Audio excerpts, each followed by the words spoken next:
Hello, this is Catherine from Accelerated Reader Reading Books for You. Today I will be reading Chapter 70 from Two Worlds, a novel of friends and foes from strange places by Laura T. Lee. Before I begin reading, I would like to give a big thanks to the author for sending me this book to read on my channel.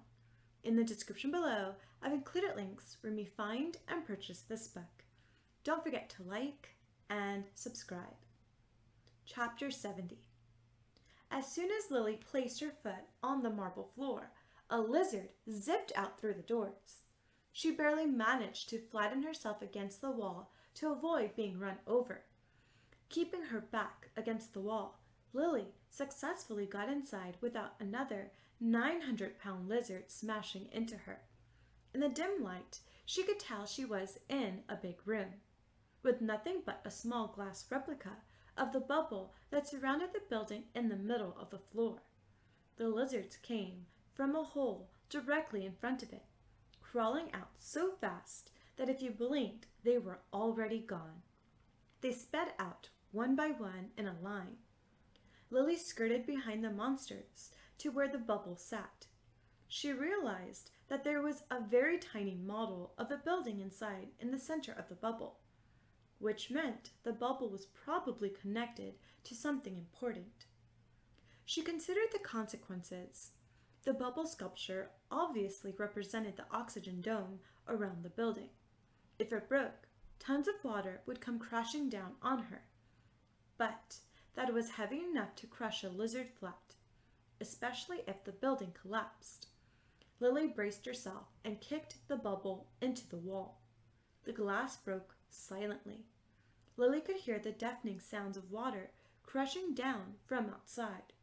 She knew she had only 5 seconds to leave, 10 at the most. Lily made a mad dash for the double doors as the back of the building caved in.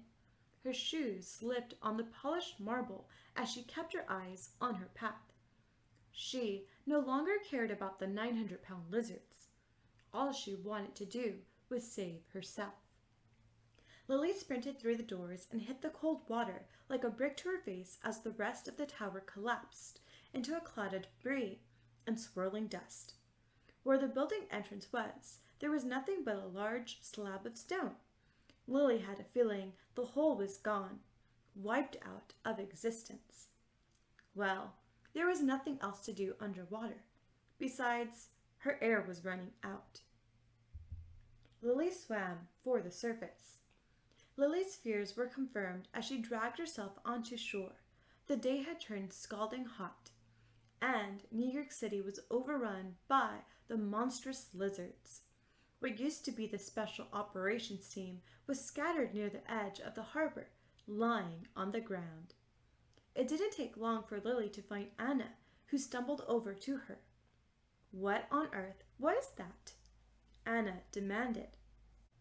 "I suppose they were giant lizards," Lily answered. Anna sighed and walked away to help carry injured soldiers to the ambulances. Lily knew at once that she alone couldn't stop them. She watched the monsters wreak havoc, tearing into buildings with their razor-sharp claws, joining the chorus of screams from the people with their own battle cries. A high-pitched screeching sound that sent everyone running for their lives. The army had arrived, hundreds of uniformed men and women shooting into the monsters' ranks. But by the time a soldier brought one lizard down, another had leaped over and buried its claws in their chest. Lily tried her best, using a laser gun from a fallen soldier she found nearby, sitting on rooftops and directing the deadly rays into her targets. Shortly after, Lily saw a man in a suit walking into an old abandoned apartment, flanked by bodyguards. A man she recognized. She immediately started forming a plan in her mind, leaping across the building rooftops toward the apartment. If anybody had enough patience to listen to her, the president did. Lily followed the president and his guards down a hallway into a small room. As the man sat down, Lily stepped into view. "President Johnson!" Guns were turned toward her instantly, but the president yelled, "Stop!"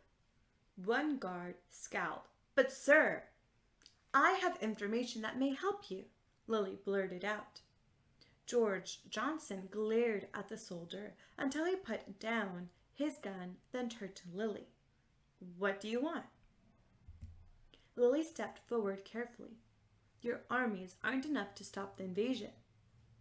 Rule number 1 when meeting the president in person: don't insult him if there are 6 bodyguards behind you."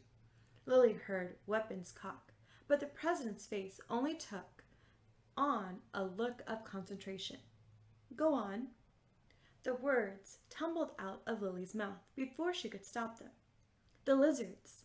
They're huge and very dangerous. They easily outnumber your forces. The army can stop these creatures. They have already sent out thousands of soldiers, and one of them is the first lieutenant's daughter herself," Johnson said. Lily's anger grew. "Okay, fine. Well, how about you tell your first lieutenant this? His daughter Anna and her team were attacked viciously and defeated by the lizards. You can go and ask her. She'll tell you the truth." The president threw up his hands. "Fine, we'll discuss this issue." Lily knew the president had seen her before.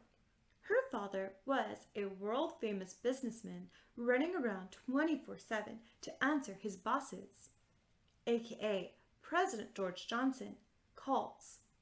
She'd even met him once during a campaign several years before. He sighed heavily.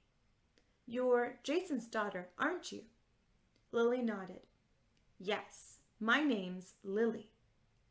"Be glad my men didn't shoot you. You shouldn't sneak up on us like that." She lowered her head. "Sorry, sir." A thought popped into her head. "Is my father okay?" "He's fine." "And, why exactly are you here? Shouldn't you be in a bunker or something?" The president leaned back in his seat. "We're in New York City, young lady. I visit here sometimes, and no matter how crazy it seems, I like being in action, even if the action is a bunch of murderous lizards." "Oh, right." Johnson claps his hands in front of him. "So, how do we stop these monsters?" Lily looked around and surveyed the people in the room. "Mr. President, if you don't mind, I'd like to speak with you alone." Thank you for listening. Stay tuned for Chapter 71. Don't forget to like and subscribe. In the description below, I've included links where you may find and purchase this book.